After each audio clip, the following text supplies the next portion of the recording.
برائے مہربانی ڈاکٹر سعید مکی کے چینل کو سبسکرائب کریں اور بیل آئیکن پہ کلک کریں۔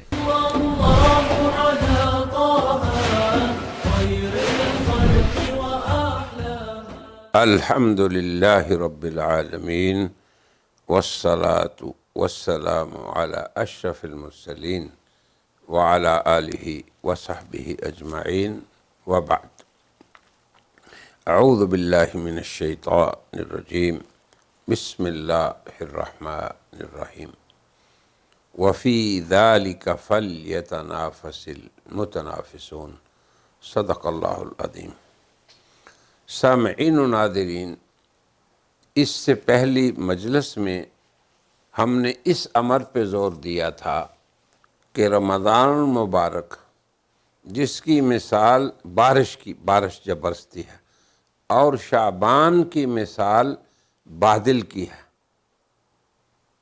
اور رجب کی مثال ہواؤں کی ہے۔ تو ٹھنڈی ہوائیں خوشخبری ہوتی ہیں بادلوں کی، اور پھر بارش برستی ہے۔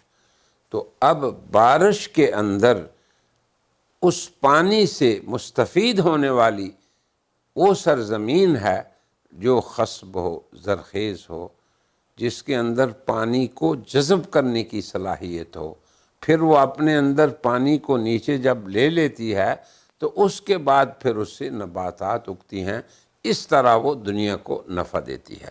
تو یہ رسول اللہ نے مومن کی مثال بیان کی۔ تو ہم کس طرح اپنی استعداد کو یا تیاری کو یا رمضان کی تعظیم کو یا رمضان کے استقبال کو اچھا اور حسین بنائیں گے تاکہ ہم اس ماہ مبارک سے فیض یاب ہو سکیں۔ اس کے عمومی فیوضات جو ہیں افراد پر بھی پڑیں، ہمارے بچوں پہ، ہماری عورتوں پہ، ہمارے گھروں پہ، ہمارے خاندانوں پہ، اور ہماری سوسائٹی پہ، ہمارے شہروں پہ، اور ہمارے ملکوں پہ پڑیں۔ ہماری انسانیت کو پتہ چلے، ضعفاء اور مساکین کو بھی پتہ چلے کہ اللہ کے مخلصین بندے اور ان کے خیر خواہ لوگ اس دنیا میں موجود ہیں۔ تو اس سلسلے میں پہلی بات تو یہ ہے کہ ہم دعا کریں۔ یہ دعا بذات خود ایک ذہنی تیاری ہے۔ کیا دعا کریں؟ اللہم بلغنا رمضان، اے اللہ ہمیں رمضان تک پہنچا، اے اللہ ہمیں قبولیت کے والے اعمال عطا فرما۔ یعنی توجہ دیکھیں، دعا دل سے اٹھتی ہے، اس خالق و مالک کے نام ایک التجا اور پکار ہے بندے کی، تو یہ اللہ سے رابطہ ہے۔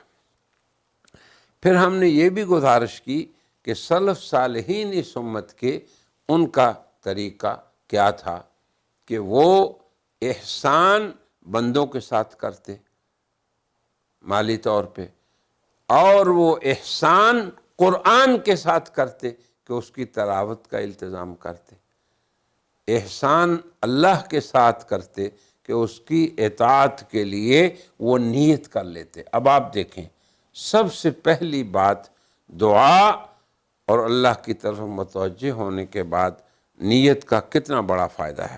جناب رسول اللہ صلی اللہ علیہ وسلم کی ایک حدیث ہے جس کے الفاظ ہیں، اذا تحدث عبدی بأن يعمل حسنة فأنا أكتبها له حسنة، کہ جب میرا بندہ نیت کرتا ہے کہ میں اس رمضان میں ایک دفعہ قرآن پورا ختم کروں گا، یہ نیت کی میں مثال دے رہا ہوں، یا اس رمضان میں میں اتنے لوگوں پہ صدقہ و خیرات کروں گا، یا اس رمضان میں میں اپنے اہل و عیال اور عزیز و اقارب پہ وسعت کروں گا نفقے میں، خرچ میں، یہ نیت ہے۔ تو فرمایا رسول اللہ صلی اللہ علیہ وسلم نے کہ اللہ اسی وقت ایک حسنہ لکھ لیتے ہیں۔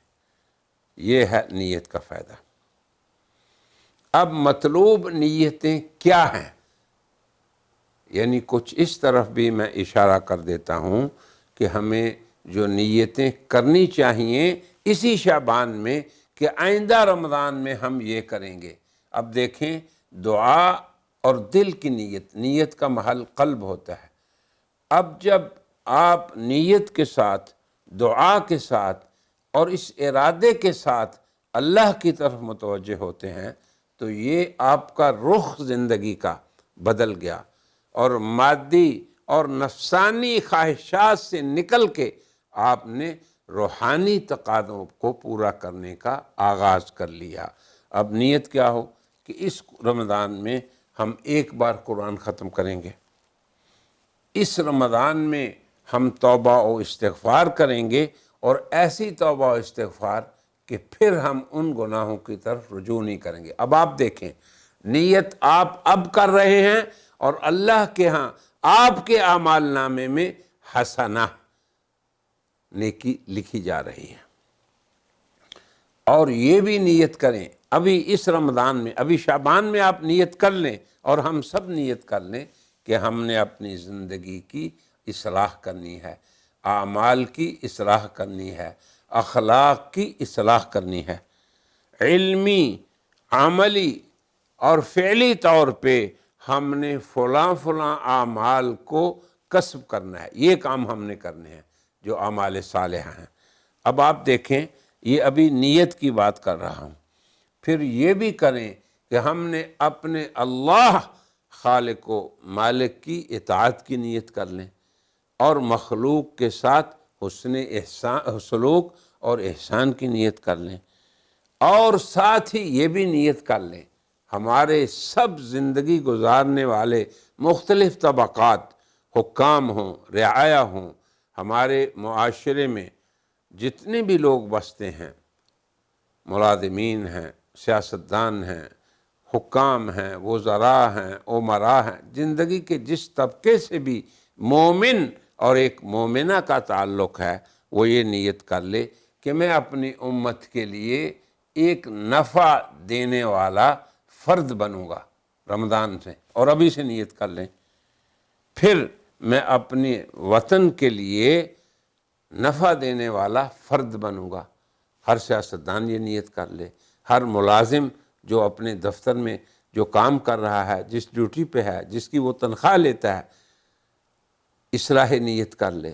اب اس کے بعد جو لوگ مالک ہیں کارخانوں کے، وہ بھی اپنی نیت کی اصلاح کر لیں۔ جو مزدور اور کام کرنے والے ہیں، وہ بھی یہ نیت کر لیں کہ ہم اللہ کی مخلوق کو نفع دیں گے، اپنی امت کو ہم نافع اور صالح فرد اس کے بنیں گے، اور پوری بشریت کے نفع کی بھی نیت کر لیں کہ اللہ تعالی ہمیں توفیق دے کہ ہم اس بشریت پوری کی پوری کو، صرف مسلمان امت کو نہیں بلکہ ان کے لیے ہم خیر خواہ ہیں۔ النصیحہ الدین، النصیحہ، خیر خواہی ہے دین، اور اس خیر خواہی میں ہم اہل اسلام کی خیر خواہی تو انہیں اللہ اور رسول کی بات بتا کے کریں گے، اور جو انسانیت میں ہمارے بھائی ہیں ان کی خیر خواہی یہ ہے کہ انہیں ہم دین کی دعوت دیں گے۔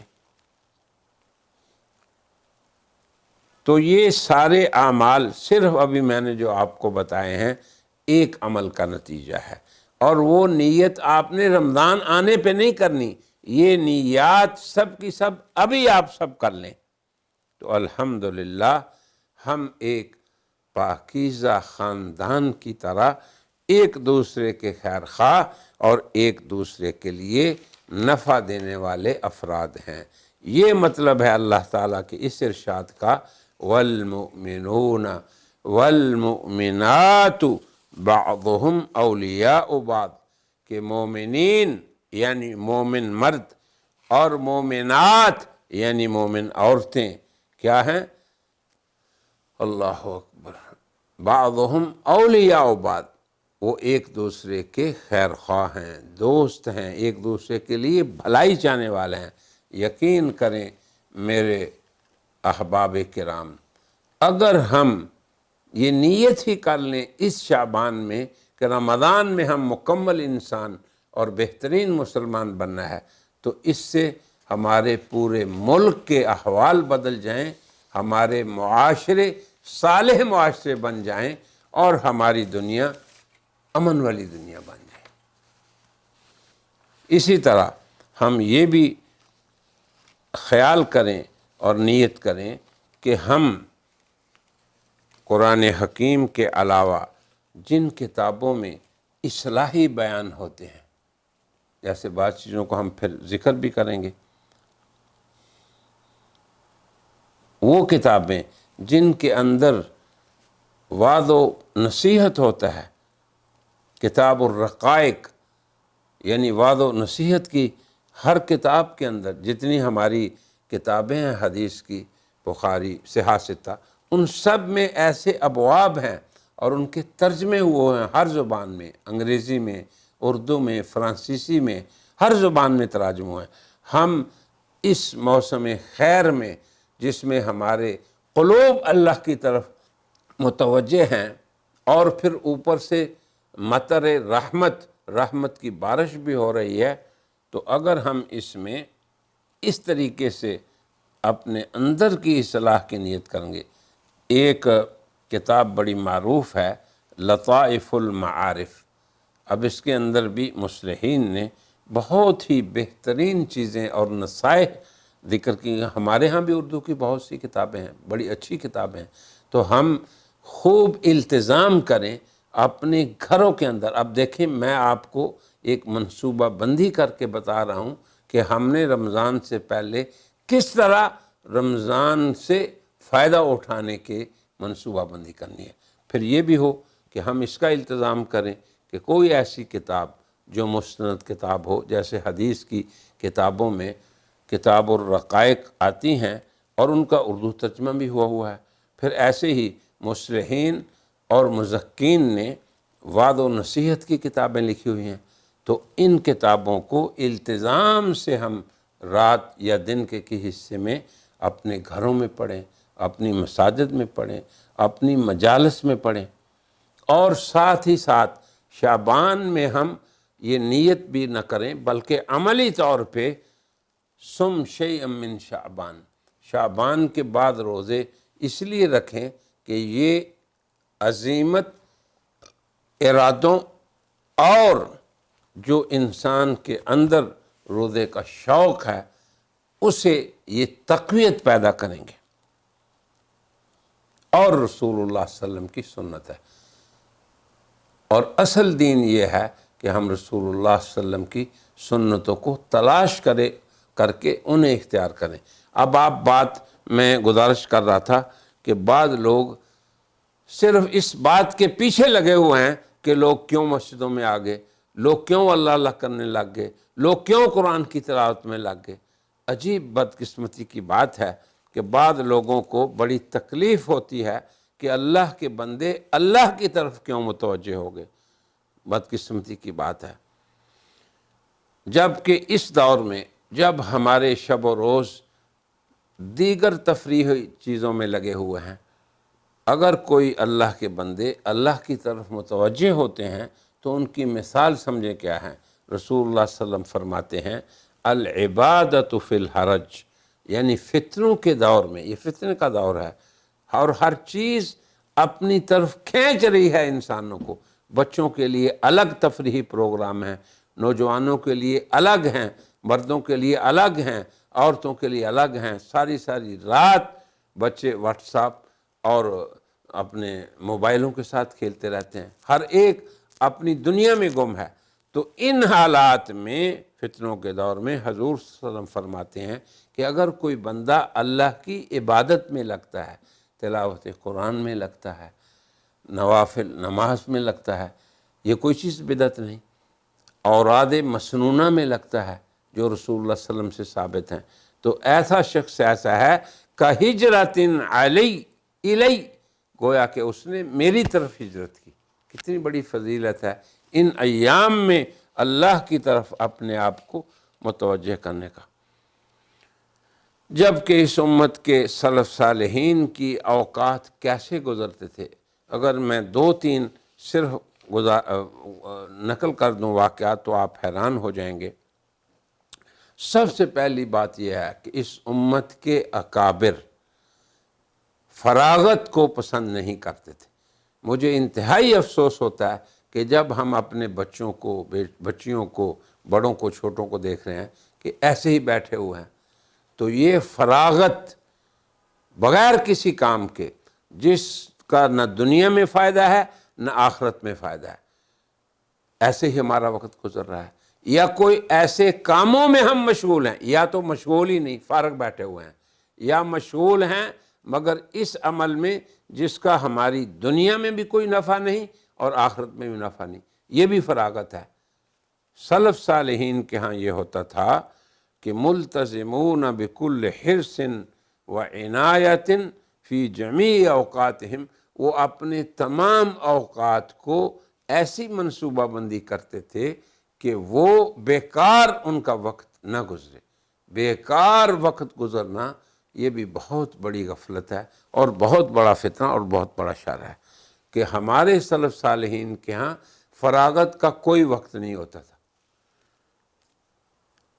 اور یکرہون ان یروا الرجل فی فراغ، وہ ناپسند کرتے تھے کہ کسی آدمی کو، کسی اپنے فرد کو دیکھیں کہ اس کے پاس کوئی کام نہیں، نہ دنیا کا ہے نہ آخرت کا، نہ اس دنیا کے نفع کے لیے وہ کام کر رہے ہیں نہ آخرت کے لیے۔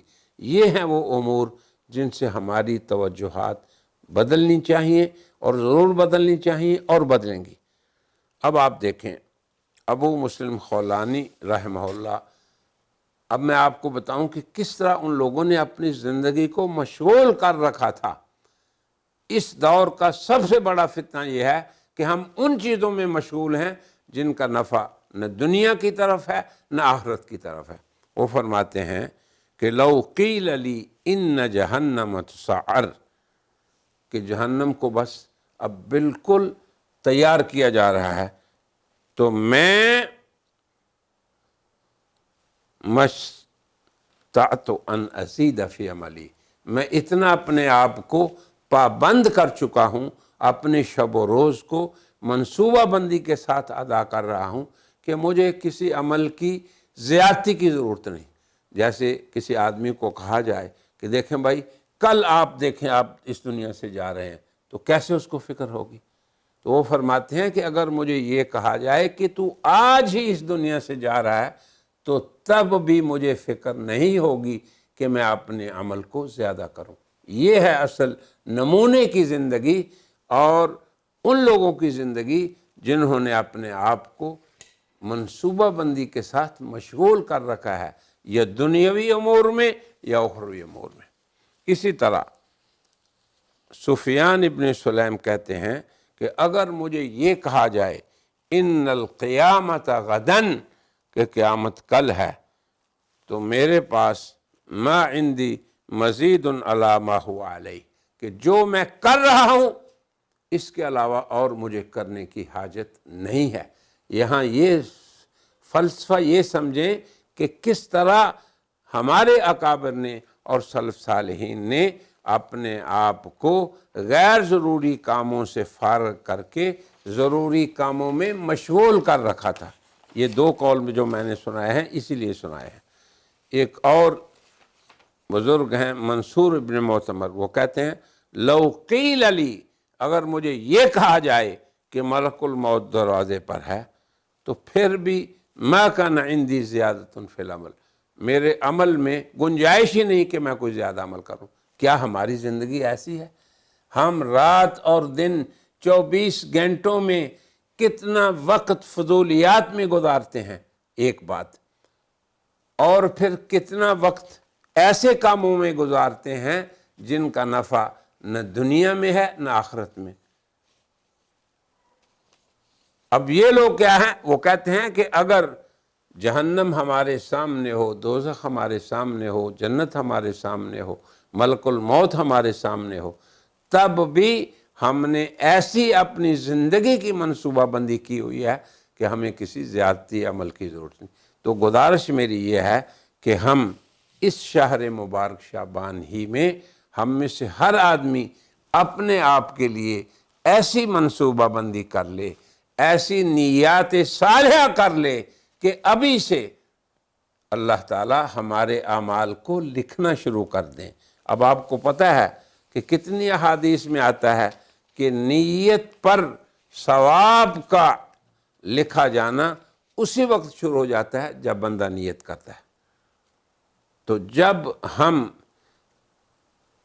15-20 دن بعد جو آنے والا مہینہ ہے اس میں ایک منصوبہ بندی کر لیں گے کہ اتنا ہم نے قرآن پڑھنا ہے، اتنا ہم نے رات کو سونا ہے، اتنا دن کو سونا ہے، پھر اتنی دفعہ ہم نے اذکار کو اختیار کرنا ہے، اور اپنی اصلاح کے لیے یہ فکریں ہمیں کرنی ہے۔ رہے بندے تو ان پہ احسان اور ان پہ صدقات و خیرات اور ان پہ خرچ کرنا، جیسے سلف صالحین کے میں نے آپ کو قصے بتائے تو کتنا کرنا ہے۔ تو اللہ تبارک و تعالی اسی لمحے سے، اب آپ میری بات سن رہے ہیں، اگر آپ سننے کے بعد سے ہی یہ ساری نیتیں شروع کر لیں تو اللہ تعالیٰ آپ کے اعمال نامے میں اسی وقت فرشتوں کو حکم دے گا کہ حسنہ لکھ دو، نیکی لکھ دو، کیونکہ اس نے نیت کر لی ہے۔ تو نیات مطلوبہ جن کی فہرست میں نے آپ کے سامنے پیش کی ہے حضرات، یہ ایک قسم کی رمضان کی تیاری اور اس کی استعداد اور اس کے استقبال کا بہترین طریقہ ہے۔ اور جیسے کہ ہم نے پہلے بھی عرض کیا تھا کہ بعض سلف صالحین کہتے ہیں کہ شعبان میں آدمی کثرت سے روزے رکھنے کی فکر کرے اور یوں سمجھے کہ شعبان کے روزے ایسے ہی ہیں جیسے فرض نماز سے پہلے ہم لوگ سنتیں اور نفل ادا کرتے ہیں۔ اللہ تعالیٰ مجھے بھی اور آپ سب حضرات کو ابھی سے اور آج ہی سے اپنے آپ کو رمضان المبارک کی بہترین تیاری، بہترین استعداد اور قابل ترین کامیابی سے نوازے۔ کیوں کہ جب آغاز اچھے ہوتے ہیں، ایک عربی کا مقولہ ہے کہ جب آغاز اچھے ہوں گے تو پھر نتائج بھی اللہ تعالیٰ اچھے نکالیں گے۔ اگر ہم نے ابھی سے اس ماہ مبارک کی عظمت کو دل میں راسخ کر کے بیٹھا لیا تو انشاءاللہ جب یہ مہینہ آئے گا تو ہمارے لیے سعادت دارین کا مہینہ ہوگا۔ اللہ تعالیٰ ہماری استعداد کو بھی قبول فرمائے اور ہمیں توفیق بھی دے اچھی استعداد کی، اور پھر اس ماہ مبارک کو ہمارے لیے سعادت کا مہینہ بنائے۔ وآخر دعوانا ان الحمد للہ رب العالمین۔